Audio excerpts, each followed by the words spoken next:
안녕, 민규쌤입니다. 자, 이제 3.1 운동에 이어서 대한민국 임시정부 내용 한번 다뤄보도록 하겠습니다. 자, 미리 선생님이 하나 이야기할 것이 있는데, 이 대한민국 임시정부와 관련된 교과서 서술이 여러 군데에 나뉘어서 지금 쓰여져 있습니다. 그래서 이번 영상에서 앞에 있는 거, 중간에 있는 거, 저 뒤에 있는 거 지금 다 합쳐서 영상 한 2개 정도로 다룰 생각이고요. 그러니까 꼭 여기 있는 페이지, 교과서 페이지 수와 프린트 차수를 확인을 잘 해야 합니다. 첫 번째 부분은 우리가 마지막으로 시험 직전에 마지막으로 다뤘던 3.1 운동 바로 다음에 있는 게 당연히 있겠죠. 교과서 177부터 179. 그래서 여기서는 임시정부가 어떻게 성립되었는가, 그리고 이 임시정부가 만들어지면서 초기에 어떤 활동을 했는가, 이런 것들이 나와 있고요. 초기에는 주로 이제 외교 활동에 많은 역량을 투입하게 됩니다. 그런데 사실은 일제 탄압이라던가 방해로 큰 성과를 거두지 못해요. 그래서 이거 맞아? 이거 다시 논의해봐야 되는 거 아니야? 라고 하는 이 민족 독립운동가들의 회의가 열리게 됩니다. 그래서 국민대표 회의라고 하는 게 열리고 그 이후에 분열되는 모습들까지 다뤄집니다. 그게 첫 번째 부분이고요. 두 번째 부분은 뭐냐면 이 분열된 대한민국 임시정부가 사실상 활동을 제대로 하지 못하고 위기를 맞습니다. 그렇게 약 10여 년간이 운영이 되고요. 1930년대가 되면 끝까지 임시정부에 남아서 독립운동을 하려고 했던 김구 선생님이 한인 애국단이라는 단체를 만들어서 지금 활동상의 활기를 되찾기 위해 노력합니다. 그 한인 애국단과 관련된 내용이 하나가 또 있습니다. 중간에. 그래서 우리가 잘 알고 있는 이봉창 의사, 윤봉길 의사의 활약, 그 이후에 중국의 지원으로 임시정부가 나름의 활력을 되찾은 것까지 주로 다룰 거고요. 마지막 부분에는 어떤 내용이 있느냐?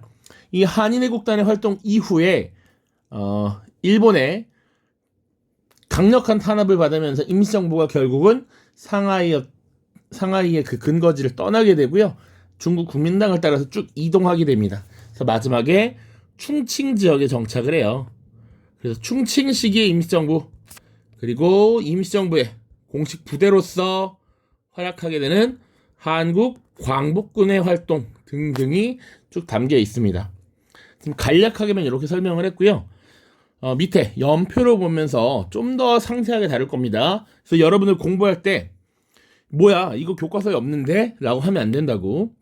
교과서 177부터 179에 있는 내용, 219부터 220, 223부터 226에 있는 내용을 다 모아서 임시정부와 관련된 거 여기서 한 번에 끝내고 갑니다. 물론 여러분들이 뒤에 또 진도를 나갈 때 헷갈릴 수 있으므로 필요한 부분은 다시 언급을 할 겁니다. 알겠죠? 자, 연표부터 보면서 시작하겠습니다.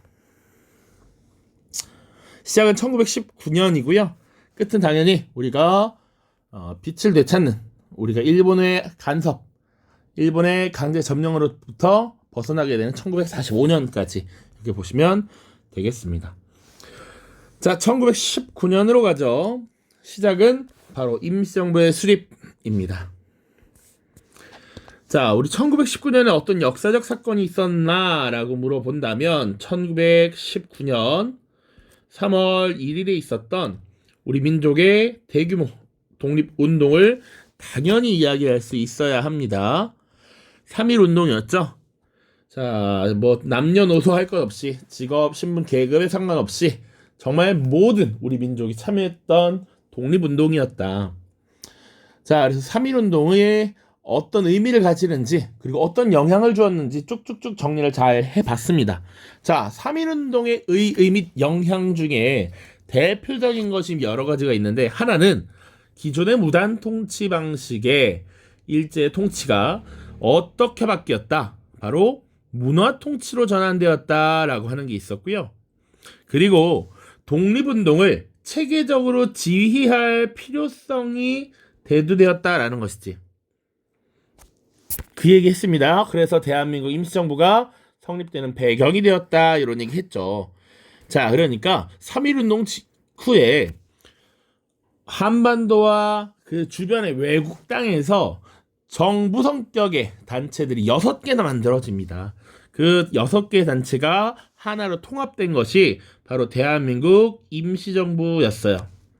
6개의 정부를 정리하고 한성, 우리 국내에 있었던 한성 정부를 정통을 가진 단체로 인정하고 나머지를 해산합니다. 그리고 그 정부를 다시 어디에 두었느냐? 외교에 유리한 상하이라는 지역으로 옮겨서 두었습니다. 자, 1919년 9월의 일이에요. 대통령을 이승만으로, 국무총리를 이동희로 선출을 했습니다.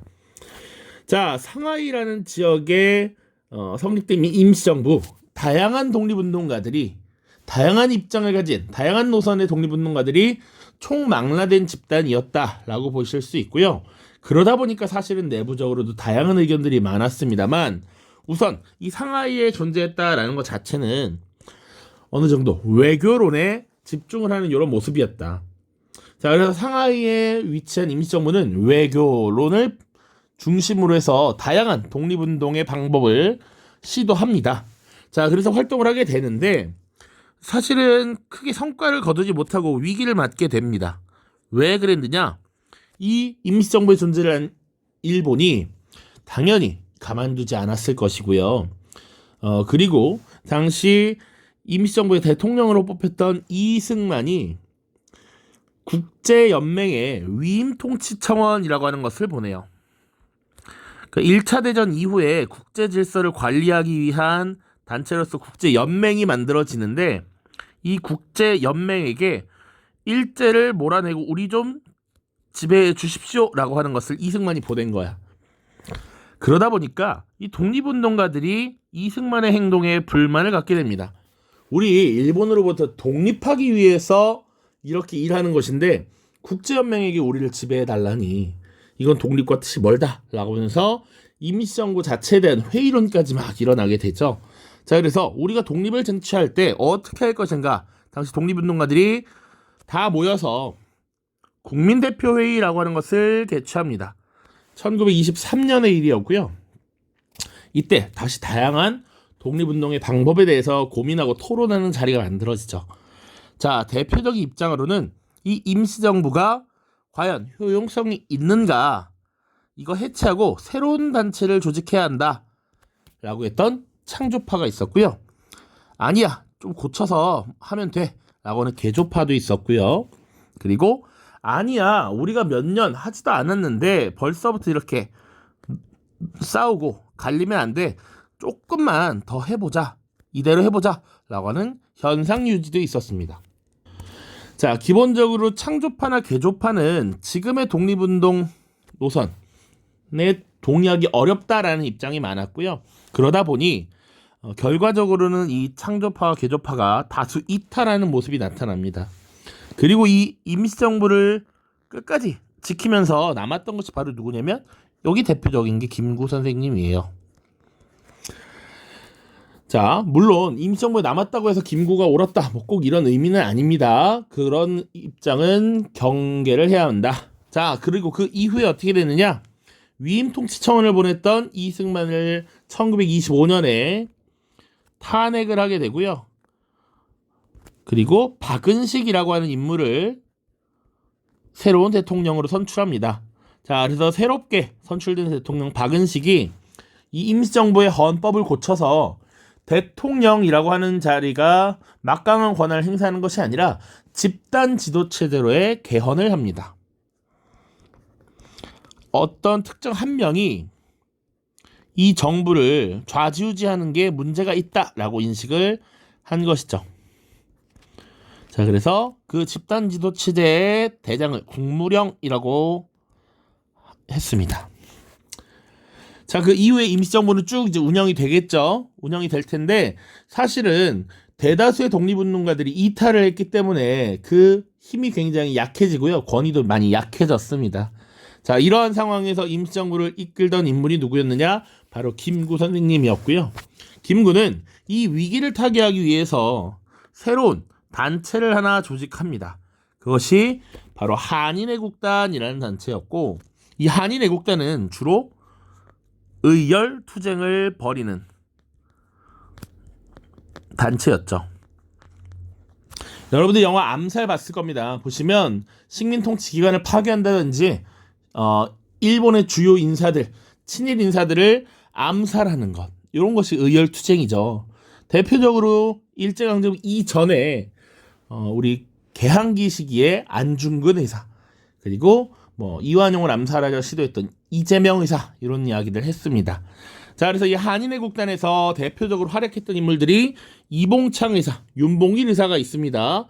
이 두 명의 의거가 있었고, 이런 것들이 사실은 중국의 후원을 이끌어내면서 임시정부가 다시 활력을 되찾는 데 큰 도움을 주었다라고 하는 것 보셔야 됩니다. 그래서 요것과 관련된 부분이 또 뒤쪽에 자세히 나와 있다. 자, 그렇게 활력을 되찾은 임시정부 어떻게 했느냐? 자, 일본의 주 인사를 테러를 하다 보니 상하이에 있었던 이 임시정부가 공격을 받게 됩니다. 일제의 탄압을 받게 되고요. 자, 그래서 어떻게 됐느냐? 이동하게 됩니다. 기존의 상하이를 떠나서 이동을 하게 되는데, 조금 더 자세히 얘기하자면 그런 거예요. 31년 한인애국단의 이봉창 회사가 32년 초에 일본에 건너가서 일본 천황을 암살하려 시도했으나 실패했습니다. 이때 중국 신문에 뭐라고 났냐면, 한 한국인이 일본 왕을 향해서 폭탄을 던졌으나 아쉽게도 실패하였다라고 했어. 그러다 보니까 일본이 이거에 분노했고요. 1932년에 중국의 상하이 지역을 침공합니다. 그 사건을 상하이 사변이라고 해요. 그 상하이를 일본이 점령해버리는 이런 사건이 발생해. 그리고 1932년에 그래서 상하이를 점령한 일본이 일본 왕의 생일 축하 및 상하이 점령 기념 행사를 벌이게 됩니다. 이때 윤봉길이 가서 폭탄을 던진 거거든. 그러다 보니까 이제 상하이에 임시정부가 있기는 어려웠다. 자, 이 이동의 시기에 사실은 독립운동을 하는 여러 세력들이 힘을 합쳐야 된다, 이런 논의들이 많이 일어났어요. 그래서 뒤에 또 다루겠지만 1935년에 사실은 대통합정당인 민족혁명당이라고 하는 것이 만들어집니다. 여기는 사회주의 그리고 민족주의 세력들이 모두 들어가 있는 단체였어. 자, 그런데 김구 선생님이 본인이 이끌고 있던 임시정부를 해체하고 여기를 들어가야 한다는 조건을 제시하니까 여기 들어가지 않습니다. 차마 이 임시정부를 끝낼 수가 없는 것이지. 그러니까 자신은 민족혁명당에 들어가지 않고 임시정부를 끝까지 지키고요. 민족혁명당과 달리 하나의 정당, 한국국민당이라고 하는 정당을 만들어서 이 한국국민당을 중심으로 임시정부를 이끄는 것이죠. 그러니까 이 시기만 하더라도 웬만하면 다 민족혁명당에 들어가 있는데 김구는 끝까지 남아서 한국국민당을 만들고 임시정부를 지키고 있었다. 그렇게 임시정부가 쭉쭉쭉 이동하다가 1940년에 충칭이라고 하는 지역에 정착을 했습니다. 요 중국 국민당 정부가 여기 있었고요. 여기서 우리가 정착한 뒤에 약 5년 정도의 독립운동을 다시 지속하게 되는 것이죠. 자, 이 충칭에 정착했을 때는 김구를 중심으로 다시 한번 리더십을 재편합니다. 멀리 이동해온 상태였고, 이 혼란한 시기에 임시정부를 바로 세우기 위해서 단일한 강력한 리더십을 세우기 위해서 주석제를 운영했습니다. 당연히 그 주석의 위치에는 김구가 포지션하고 있었죠. 자, 그리고 이때는 이 민족혁명당이라고 하는 세력에서 다시 이탈한 민족주의 인사들이 있습니다. 그래서 이들을 대통합할 만한 정당을 재구성해요. 그것이 바로 한국 독립당이라는 정당이었습니다. 한국 독립당을 만들어서 김구 세력, 지청천 세력, 조소왕 세력 등등등을 다 아우르는 정당을 만들고요. 그리고 임시정부의 공식 군대로서 우리도 대한민국 육군, 해군, 해병대, 공군이 있죠. 그런 것처럼 대한민국 임시정부의 공식 군대 한국 광복군을 창설하고 이 광복군을 통해서 본격적인 독립전쟁을 벌이기 위해 노력을 하게 됩니다. 그래서 다양한 활동들을 하게 되고 그런 활동들을 준비하고 일본과 싸우던 준비를 하는 과정에서 일본이 갑자기 1945년 광복을 맞이하게 되는 것이죠.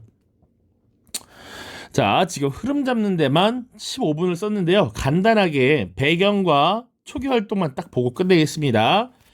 자, 요 프린트 구성이 1919년 임시정부의 수립이라고 해서 점점점 해서 이렇게 써놨어. 이 위쪽을 따라가면 되는 겁니다. 자, 그리고 여기 쭉 있고요. 밑에 내용은 23년에 이렇게 따라가면 돼. 국민대표회의 보이죠? 그리고 충칭 시기 활동 여기 쭉 있습니다. 이렇게 구성을 해놨으니까 잘 따라오세요. 자, 1919년 임시정부의 수립부터 보도록 하겠습니다. 자, 배경부터 보도록 하죠. 배경을 보시면 독립운동을 지휘할 지도부가 필요했다라고 되어 있어요. 자, 대표적인 이 독립운동 뭡니까? 무슨 사건을 계기로 지도부가 필요하다? 바로 3.1운동을 계기로 이런 독립운동을 체계적으로 지휘하면 훨씬 좋겠다라는 생각이 들었다라는 것이죠.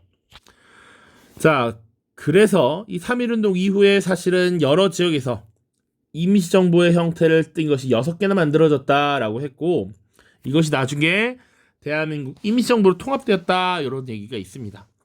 그런데 사실은 하나 더 알아둬야 하는 것이 있습니다. 자, 바로 대동단결 선언이라고 하는 거예요. 자, 이 대동단결 선언의 경우에는 나와 있는 교과서도 있고 나와 있지 않은 교과서도 있습니다. 사실은 우리 교과서에는 지금 빠져 있는데 굉장히 중요한 거라서 대동단결 모두 크게 하나로 뭉쳐라는 얘기죠. 이미 1917년에 나왔던 문서인데 우리가 한 번쯤은 들어봤을 법한 상하이의 동제사를 만들었던 신규식이라든지 박은식 역사학자이자 정치가라고 했죠. 독립운동가 신채호 같은 인물들도 여기 참여합니다. 자, 이 대동단결선은 어떤 내용을 담고 있느냐? 이것도 임시정부의 필요성을 지금 이야기하고 있어요. 왜 그랬느냐? 이 선언의 주요 내용은 뭐냐면 우리가 1910년에 황제, 순종 황제였는데 순종 황제의 연호가 융희였습니다. 그래서 융희 황제가 이 국권을 포기했다. 그런데 이것은 우리가 일본에게 국권을 넘겼다 이렇게 보는 것이 아니고 황제가 국권을 포기했기 때문에 국권이 이제 누구에게 왔냐면 바로 우리 민에게 넘어온다라는 것이죠. 그래서 이제 대한제국이 아니라 대한민국으로서 국민이 주권을 가지는 이런 국가로 우리가 변한 것이다. 그러니까 이런 국민들을 중심으로 해서 정부를 만들어야 된다라고 했던 것이 바로 대동단결 선언의 내용이에요. 굉장히 중요한 의미를 갖습니다. 이런 것들이 이미 영향을 미치고 있었다라는 것이지, 사람들의 사상에. 자, 그 다음 그래서 어떻게 대한민국 임시정부가 만들어졌느냐? 오른쪽에 사실은 자료를 넣어놨는데요. 각지에 형성된 여러 임시정부야. 자, 수도였던 경성, 한성에 한성정부라고 하는 것도 만들어졌고요. 여기서는 13도 대표가 모여서 만들어졌고 당시 집정관 총재, 정치를 집행하는 총재를 이승만으로, 국무총리를 이동휘로 두었습니다. 자, 그리고 연해주 지역 블라디보스톡에 우리 대한국민의회라는 것이 있었다라고 언급을 했어요. 1918년에 처음 개최된 전로 한족회 중앙총회를 정부의 형태로 개편해서 출범했다. 대통령은 손병이고 천도교의 거주였죠. 부통령을 박영유로, 그리고 국무총리를 이승만으로 두었습니다. 그리고 중국의 상하이에도 임시정부 만들어졌어요. 중국, 만주, 미주 국내에서 활동하는 독립운동 세력이 결성했다. 국무총리로 이승만을, 내무총장, 국가 내부적인 일을 담당하는 것 안창호가, 그리고 군대를 담당하는 것 이동휘가 이렇게 맡기로 했습니다. 자, 지금 이 여러 개의 임시정부의 공통적인 모습을 보면 이승만이라는 인물이 빠지지 않고 등장을 해요. 자, 그만큼 이승만이 사실은 나름의 명망이 있었고 우리 국가의 지도자로 많이 인식이 되었다라는 거야. 그러니까 이름을 계속 올려놓는 것입니다. 자, 이런 단체들이 쭉쭉쭉 만들어졌는데 이것을 통합하자라고 해서 통합을 하게 됐다고. 자, 형식적으로는 이 상하이 임시정부 해체, 대한국민의회 해체, 그리고 이 한성정부를 계승하는 통일된 정부를 만들자라고 했어. 그런데 사실 이 수도 한성에서 임시정부를 꾸려서 독립운동을 벌인다라는 건 거의 가능하지 않은 일이죠. 그래서 새로운 임시정부를 어디에 둘 것인가를 가지고 굉장히 논의하게 됩니다. 그래서 연해주를 중심으로 구성하자라는 세력들이 있었어요. 이들은 여기가 한반도와 가까우니 우리가 무력으로 일본과 싸워서 이겨서 독립을 쟁취해내자라고 하는 무장투쟁론의 주요 거점이었다라고 보시면 되고요. 이 중국의 상하이라는 지역은 당시 중국이 과거에 개항하면서 외교관들, 그러니까 당시 외국 공사관과 외교관들이 굉장히 많았던 곳이야. 그래서 외교를 통해서 독립을 얻어내자라고 주장하던 사람들이 많이 밀던 지역이었습니다. 근데 현실적으로 당장 우리가 무장투쟁을 해서 일본을 이기고 몰아낸다 이런 건 불가능하다라는 인식이 공유가 되었었는지 이 외교에 유리한 상하이에 정부를 두자라는 의견이 채택이 됩니다. 그래서 내용 보시면 한성정부의 정통성을 계승했고 외교에 유리한 상하이에 임시정부를 두자라고 결론을 내리게 되고요. 이 새롭게 통합된 대한민국 임시정부는 이승만을 대통령으로 국무총리를 이동휘로 선출했고 핵심적인 내용은 삼권 분립에 기초한 민주공화제였다. 권력 분립제도 그리고 주권제민 국민주권의 원리를 이미 잘 담고 있다. 삼권 분립, 그래서 임시의정원 입법기구죠. 의회의 성격을 가집니다. 국무원 행정을 담당하는 것이고 법원이 사법을 담당하는 것이죠. 그러니까 사실은 우리가 우리의 영토를 벗어나서 임시정부를 구성했지만 당시 명목상 정부의 모습을 다 갖추고 이렇게 운영을 했다라는 것을 알 수가 있습니다. 자, 그리고 대통령 이승만, 국무총리 이동휘를 선출한 것은 외교론과 사실 무장투쟁론을 어느 정도 절충했다라는 것도 알 수가 있어요. 그러니까 이 무장투쟁론을 주장했던 인물이 정말 대표적인 인물이 이동휘라는 것이지. 이걸 주장했던 가장 강력한 인물이 이승만이었고요. 자, 조금 더 얘기하면 사실은 실력 양성론을 끊임없이 주장했던 사람들도 있습니다. 자, 그래서 이 실력 양성론을 주장했던 인물이 누구냐? 신민회 소리 다뤘던 도산 안창호 선생 같은 분들이 있어요. 그러니까 위치도 중요한데 우리가 일단 실력을 길러야 한다. 이것이 우선이다라고 했던 것이죠. 자, 이렇게 지금 통합된 대한민국 임시정부가 수립되었다. 그러면 그 임시정부는 어떻게 활동을 했느냐 한번 보도록 하죠. 대한민국 임시정부의 초기 활동이라고 되어 있습니다. 자, 정부의 기능을 수행하기 위해서 우리 국내와 연락이 이루어져야겠죠. 그래서 국내 상황을 파악을 잘 할 수 있어야 합니다. 자, 그래서 비밀 연락망을 구축하는 게 1번이었어. 그래서 연통제와 교통국을 운영했습니다. 자, 연통제는 우리 도, 8도 혹은 13도 이렇게 얘기하는데 그런 각 행정 단위의 연락망을 구성해서 명령을 전달하고 재정을 확보하는 이런 역할을 했던 것이고요. 교통국은 통신기관이었습니다. 그래서 정보를 수집하고 전달하는 것이다. 그래서 때로는 이 연통제와 교통국이 분리되지 않고 그냥 통합적으로 운영되는 곳도 있었다라는 것. 자, 그리고 옆에 선생님이 이륙양행, 백산상해 이런 것들을 적어놨는데 이건 일종의 회사예요, 회사. 자, 둘 다 일종의 회사이고 상점인데 이런 것들을 위장해서 대한민국 임시정부의 연락망으로 활용을 했다라는 겁니다. 물론 실제로 겉으로도 이제 장사 같은 걸 하기 때문에 그렇게 벌어들인 돈 혹은 모금을 받은 돈은 임시정부로 전달이 돼서 독립자금으로 운영이 되는 것이죠.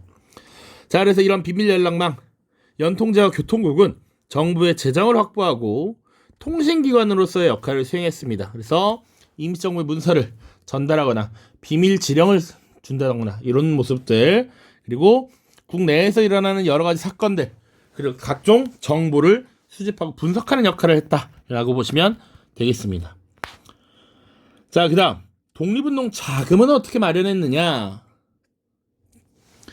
자, 위에서 언급했었던 일용양행, 백산상회와 같은 것들이 있죠. 이것이 사실은 회사란 말이야, 상점이란 말이야.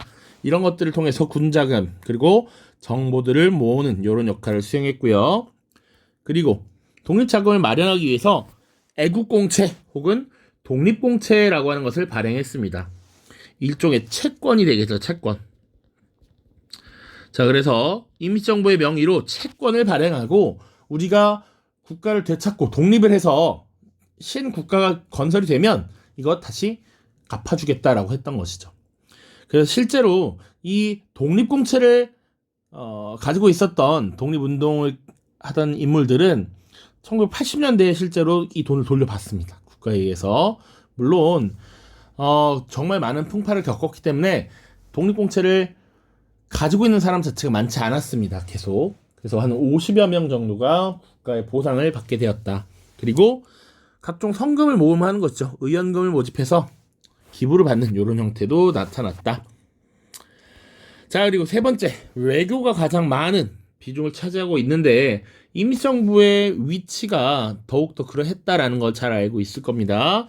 자, 외교 보시면 이미 파리강화회의에 파견됐던 김규식이라고 하는 인물을 외무총장, 지금은 외교부 장관으로 임명을 하고 이 김규식에게 독립청원서를 제출하도록 합니다. 한국인들이 진정으로 독립을 원한다. 우리를 독립시켜달라라고 하는 부탁을 하는 것이죠. 이 김규식, 원래 어떤 단체에 소속된 인물이었습니까? 바로 신한 청년당의 소속이었죠. 그래서 이미 파견됐던 이 김규식을 임시정부의 외무총장으로 임명한 겁니다. 자, 그리고 또 어떤 외교활동을 벌였느냐? 되게 많습니다. 구미위원부라고 하는 부서를 설치합니다. 여기서 구미라고 하는 것은 한자식 표현인데 구는 구주라 해서 유럽을 의미하고요. 미는 미국입니다. 그러니까 유럽과 미국이 당시 세계를 주도하는 국가들이었기 때문에 이들을 상대로 외교를 펼쳐야 된다라는 논리였죠. 그래서 이승만이 이 구미위원부의 위원장을 직접 맡아서 독립을 얻어내기 위한 외교활동을 벌였습니다. 그래서 이 구미위원부는 미국에 설치가 돼 있었고 이승만을 중심으로 외교 독립활동을 펼쳤다. 자, 그리고 워싱턴 회의가 또 열립니다. 그러니까 이 파리강화 회의도 1차 대전의 문제를 해결하기 위한 것이었고 워싱턴 회의는 사실상 1차 대전 이후에 일본의 군사력이 굉장히 강해지면서 이 일본을 사실상 견제하기 위한 군축회의였어. 군비 감축회의. 자, 이 워싱턴 회의에도 지금 우리 독립 요구서를 제출하는 이런 모습들이 나타납니다. 1921년이었습니다. 또 당시 소련, 소비에트 연방이라고 할 수 있죠. 그러니까 사회주의 혁명이 일어난 러시아에서 이제 소비에트 연합이 형성이 됩니다. 1992년 이때 소련을 중심으로 극동인민대표회의라고 하는 것이 개최가 됐는데 이때 이동희, 김규식 같은 인물이 이곳에 직접 참여를 하게 되고요. 당시 소련 그리고 이 소련을 이끌었던 레닌에 의해서 독립운동을 지원하겠다라는 약속을 받고 옵니다. 레닌은 1917년 러시아 혁명이 일어난 이후부터 약소민족의 독립운동을 지원하겠다라고 했죠. 이것을 재차 확인을 받았다라고 생각하시면 되겠습니다. 외교활동이야. 김규식을 통해서 독립청원서 제출, 구미위원부 설치, 워싱턴 회의의 독립요구서 제출, 극동인민 대표회의 참석 이런 내용들입니다. 다 시기적으로는 임시정부가 만들어진 직후에 초반 한 3년간의 활동이라고 보시면 되겠습니다. 자, 그리고 문화 보시면 독립신문을 발행합니다. 그러니까 독립협회가 발행했던 독립신문이 있고 임시정부가 발행했던 독립신문이 따로 있는 겁니다.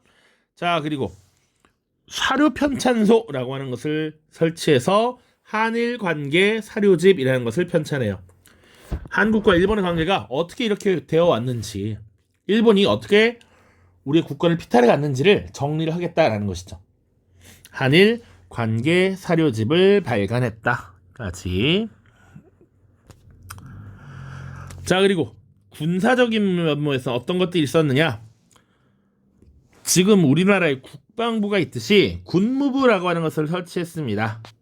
자, 그리고 만주 지역에 만들었던 여러 독립군 부대를 임시정부에 편제를 시켜서 임시정부의 지휘를 받도록 이렇게 했습니다. 자, 만주의 독립군을 산하로 편제했다라는 거. 자, 아직 우리가 이거 다루지 않았지만 언급은 됐었죠. 서간도 삼원보 지역에서 만들어졌던 군부대인 서로군정서, 그리고 북간도 지역에서 만들어진 북로군정서, 이런 부대들을 독립군의 산하 조직으로 편제했다라고 하는 것입니다. 자, 지금 임시정부의 성립과 초기 활동까지 다루었고요. 사실은 교과서에는 쭉 1923년 국민대표회의까지 연결이 됩니다. 자, 그런데 요거는 다음 영상으로 넘기고요. 오늘 지금까지 봤던 내용 교과서만 살짝 보도록 하겠습니다. 자, 교과서 177쪽입니다. 민주공화제 대한민국 임시정부를 수립하다. 자, 가장 위에는 대한민국 임시정부에서 발행했던 독립공채가 나와 있네요. 자, 중국에서 발행한 독립공채 금액은 1,000원, 500원, 100원의 세 가지로 발행이 되었고, 독립한 이후에 원금을 상환하기로 했습니다. 대한민국 정부는 1983년 특별법을 만들어서 2013년까지 신고된 총 57건의 독립공채를 상환을 했습니다. 이 독립공채는 임시정부의 자금을 마련하기 위해서 발행했던 것이다. 자, 내용을 보시면 임시정부의 수립과 통합이라고 되어 있는데, 아까도 봤던 지도죠, 자료죠, 오른쪽에. 자, 그래서 각 지역에 여러 임시정부가 구성되었고, 이런 것들에 대한 통합이 이루어졌다. 자, 그래서 한성정부의 강류를 중심으로 새로운 정부를 조직하고 연해주와 상하이 정부를 해산하였습니다.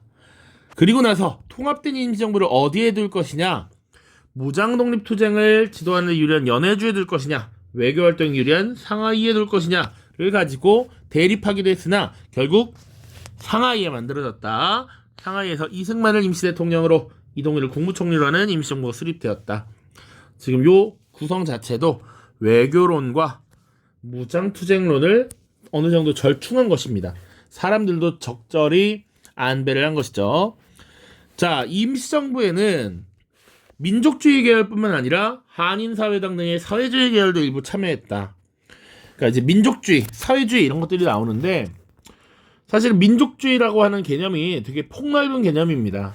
우리 민족의 독립, 우리 민족의 국가를 만들기 위해서 독립운동을 하는 사람들을 다 민족주의라고 봤어. 그러니까 민족주의의 폭이 굉장히 넓고요.